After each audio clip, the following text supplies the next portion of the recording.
Se você não consegue entender como o seu filho ou a sua filha, diante de tantos brinquedos que eles têm, tem dificuldade para brincar espontaneamente, para ir começar uma brincadeira e para permanecer brincando por um período um pouco maior, se você passa por isso na sua casa, esse vídeo é para você.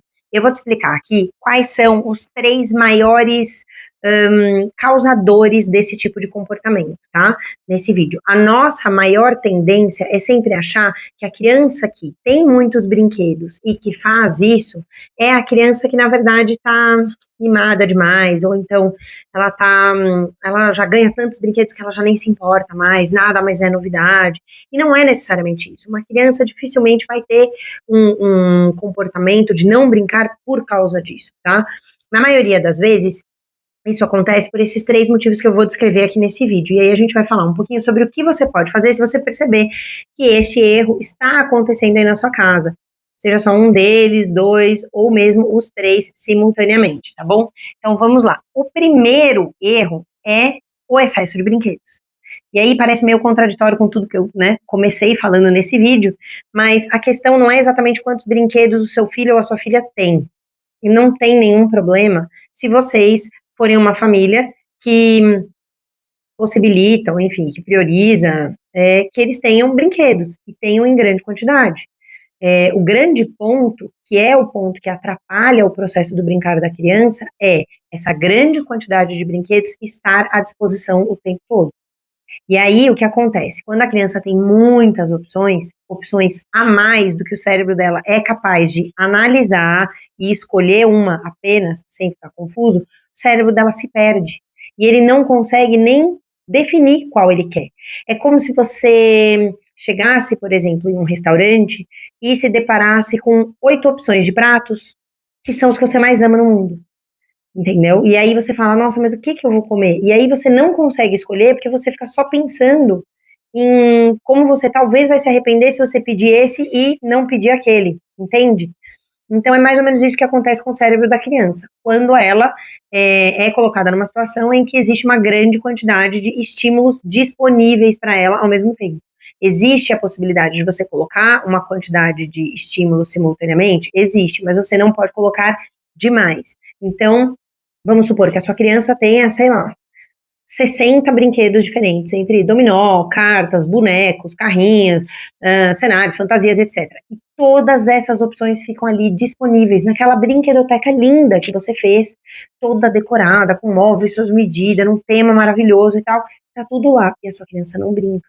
E você fica, como isso é possível? Por que isso está acontecendo? Porque a criança, quando ela entra nessa linda brinquedoteca, com essa variedade enorme de brinquedos, no lugar dela olhar e falar, quantas opções eu tenho, ela se perde. É muita opção, é opção demais. Então, qual é o seu papel nesse caso? Você precisa filtrar um pouco isso, eliminar um pouco das opções que estão disponíveis para a criança e guardar um tanto desses brinquedos. E aí entra a necessidade de você entender como fazer uma rotação de brinquedos. Para quem entrou na jornada da rotina divertida, que é uma jornada que dura 3 semanas, na qual a gente passa por várias etapas do processo dos estágios do brincar, a gente identifica onde a criança está, a gente entende quais são as formas de brincar, quais são os brinquedos para cada um desses estágios, a gente explica como fazer a rotação e a gente explica como preparar o ambiente. Se você entrou na jornada, é neste capítulo que você precisa ir lá, nesses passos que você precisa ir lá e rever cada um dos passos para relembrar como fazer isso de forma bem específica. Se você não entrou na jornada, você tem a opção de entrar na jornada ou você tem a opção de, por exemplo, adquirir o nosso produto, que é um produto de menor valor, caso você tenha interesse, que tem só esta parte específica de rotação de brinquedos e preparação dos ambientes. E aí é uma parte que vai te explicar como você faz para fazer esse filtro dentro dos brinquedos e escolher quais você vai apresentar, de quanto em quanto tempo você vai trocar esses brinquedos, qual é o critério que você vai usar para trocar esses brinquedos, como você pode apresentar esses brinquedos de uma forma que seja interessante, tá bom? Eu vou deixar todos esses links aqui no descritivo para quem tiver interesse, mas são 2 opções. Caso você não queira nenhuma dessas opções, você pode simplesmente entender o que eu estou falando aqui e começar a fazer alguns testes, algumas tentativas e erro. Obviamente que com o tempo você vai perceber o que funciona, mas é 100% de certeza que você vai levar mais tempo do que você levaria se você adquirisse um desses produtos. para você conseguir chegar no que é a quantidade ideal de brinquedos, quais são as combinações perfeitas de brinquedo, quais combinações são o mesmo estímulo, mas de formas muito parecidas, muito diferentes, mas trabalham o mesmo estímulo, e aí por isso é como se fosse uma sobrecarga também para o cérebro da criança. E, enfim, se você quiser fazer esse processo por conta, também é possível. Você só precisa usar essa lógica. Muito possivelmente, se você está deixando muitos brinquedos, você precisa reduzir a quantidade de estímulos para que a criança não fique perdida no meio daquilo tudo, tá bom? O segundo grande erro que as pessoas cometem é o erro de colocar acessível para a criança brinquedos que estão fora do estágio dela do brincar. E aí aqui a gente pode pensar em brinquedos que já estão muito ultrapassados, brinquedos que trabalham habilidades muito básicas, e aí a criança evoluiu e aquilo não é mais desafiador para o cérebro dela, então não representa nenhuma possibilidade de aprendizado, e isso sempre vai estar mais ligado a brinquedos fechados. Brinquedos abertos sempre vão ter uma possibilidade da criança explorar. Brinquedos fechados, limitados, por exemplo, um pianinho de 8 teclas da Fisher-Price de bebezinho. Esse, em um dado momento, para a criança, ele não tem mais um interesse, tá? Um apelo. Por quê? Porque ele não representa mais uma possibilidade de aprendizado à medida que o cérebro já evoluiu e já aprendeu que aquele tecladinho poderia ensinar. Então, se a criança já passou do estágio ou se você está apresentando coisas que estão muito acima do nível dela. Então, por exemplo, se você fez lá a brinquedoteca linda, maravilhosa, e aí você fez uma casinha elevada e lá em cima estão todos os brinquedos, e daí embaixo da casinha você pediu para o pessoal da marcenaria fazer uma parte que é uma mini cozinha linda, maravilhosa, para sua criança brincar de faz de conta, de um jeito super lúdico, e assim, uma coisa super equipada, que dá pra ela ficar ali, nossa, horas brincando de casinha. Só que a sua criança tem, sei lá, 9 meses.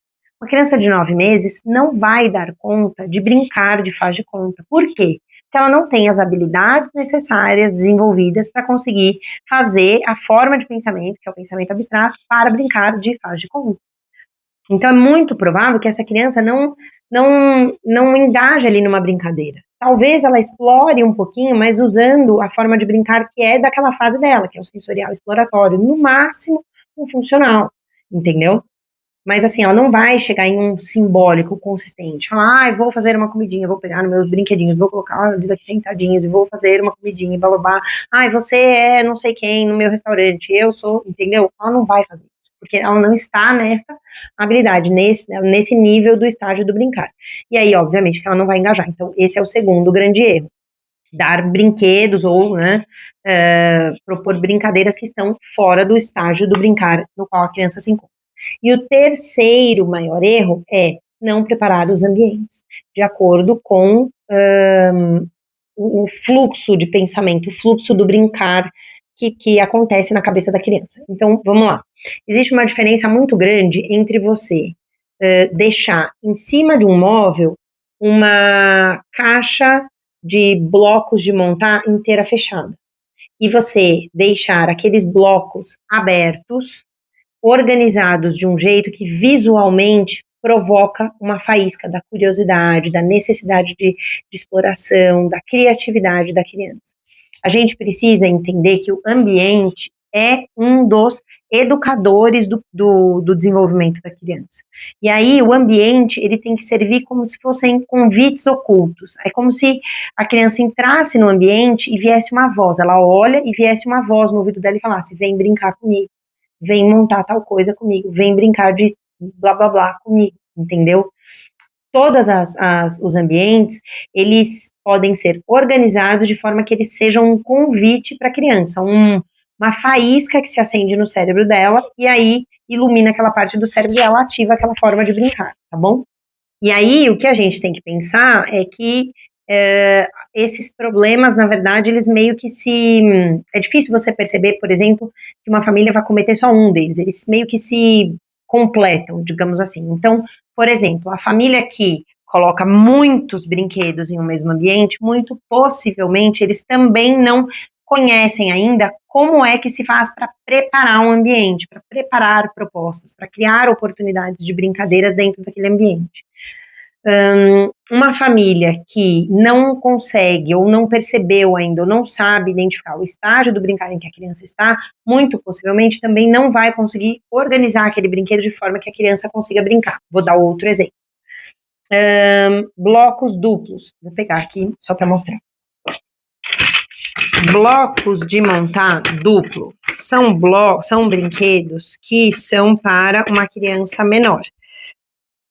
Então, o que um pai e uma mãe poderiam pensar? Poxa, vou comprar esses Legos assim, né, esses blocos, e aí, como eles são para a idade do meu filho ou da minha filha, eu vou colocar todos eles dentro de um grande baú. Aqui na minha casa a gente tem uma quantidade muito grande desses aqui.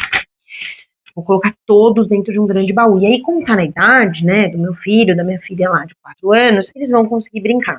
Dentro daquele grande baú, você colocou, vamos supor que vocês têm uma quantidade realmente muito grande, tá? Vocês colocaram 9 jogos desses aqui, de diferentes temas. Então, você colocou o trenzinho, você colocou o que é o mercadinho, você colocou o que é o zoológico, o da floresta, todos eles desmontados. Eles não estão assim. Você colocou todos desmontados, assim, ó, tá vendo? Você foi colocando todas as peças soltas dentro de uma grande caixona e deixou para sua criança.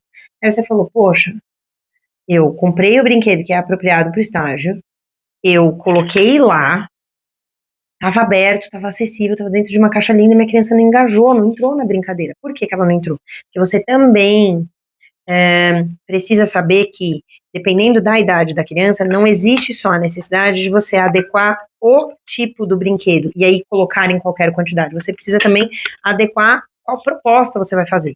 Para uma criança ainda menor, você talvez mostre 1 ou 2 joguinhos desses por vez, você não mostra todos, porque ela não vai conseguir, em meio a tantas peças do mesmo brinquedo, organizar um pensamento. Entendeu? E falar, poxa, eu quero montar o trem. Aí ela vai e acha todas as peças do trem, meio aquelas 500 peças que ela tem. Ela não vai ter as habilidades ainda, ela não domina as habilidades para conseguir fazer isso. Então, você, na verdade, uma tentativa de ajudar a sua criança, você está atrapalhando o brincar dela, entendeu? Nesse caso, você pensa, poxa, mas eu investi lá, comprei não sei quantos mil reais de Lego, né? Todo mundo foi dando e tal, e a gente fez uma coleção, assim, invejável. Talvez, nesse caso, essa criança seria mais beneficiada se ela tivesse ganhado só 2.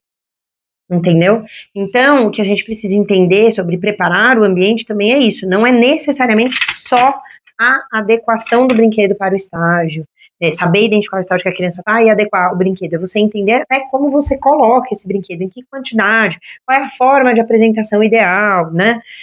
E até alinhar um pouco as suas expectativas em relação a como a criança vai brincar e por quanto tempo ela vai brincar, porque isso também é um ponto muito importante. A criança, ao longo do processo dela de desenvolvimento, ela vai amadurecendo a habilidade dela de se concentrar, de se manter focada em uma atividade. Mas é difícil para o adulto que tem uma capacidade de focar por mais tempo, achar que uma criança que brincou por 10 minutos é tempo suficiente, é um sinal de que foi uma boa brincadeira, entendeu? Por quê? Porque para ele aquilo é pouco tempo. Para ele, uma brincadeira que engaja de verdade é uma brincadeira que dura meia hora, 1 hora. Só que uma criança de 4 anos não vai ficar 1 hora dentro de uma mesma brincadeira, a não ser que seja uma brincadeira super estimulante, por exemplo, brincar numa piscina. E aí são várias mini brincadeiras acontecendo ao mesmo tempo, de diversas formas. Tem ali uma brincadeira sensorial, uma brincadeira exploratória, tem várias coisas acontecendo ao mesmo tempo, não é necessariamente só uma brincadeira, tá bom? Então, isso é uma coisa interessante de você também analisar. E, de novo, caso você tenha interesse, clica nos links aqui desse vídeo e conheça essas opções de produto. Caso você não queira entrar na jornada, você tem também a opção de adquirir só o guia da rotação de brinquedos, de como preparar os ambientes. É um ótimo início, um ótimo ponto de partida para você começar o seu processo, sabe, para ressignificar o seu olhar para a linguagem que o seu filho ou a sua filha falam todos os dias, que é o brincar, e como você consegue se comunicar com a sua criança usando essa mesma linguagem. E aí, como a gente faz isso, né? Preparando os ambientes, ajustando a rotina, colocando as oportunidades de brincar para a criança em diversos momentos do dia, para a criança entender que ela e a linguagem que ela usa nessa fase da vida é muito bem-vinda na sua família, na sua casa, em todos os momentos da rotina, tá bom? Bom, gente, é isso. Então, na verdade, assim, a grande reflexão aqui hoje desse vídeo é que não é exatamente sobre o seu filho saber brincar ou não, antes disso, é sobre você conseguir ter a certeza, a segurança de que a quantidade de brinquedos está adequada, os ambientes estão preparados da forma adequada, as propostas de brincadeiras estão adequadas com o estágio do brincar que a sua criança precisa, tá bom? A ideia é que você perceba, fazendo esses pequenos ajustes, uma mudança bem significativa na forma como seus filhos brincam, no tempo em que eles ficam engajados em uma brincadeira e, obviamente, em como isso reflete em outras interações e comportamentos deles ao longo do dia, tá bom? Bom, espero que você tenha gostado desse conteúdo. Se você gostou, compartilhe com outras mães que também podem se interessar e te vejo no próximo vídeo.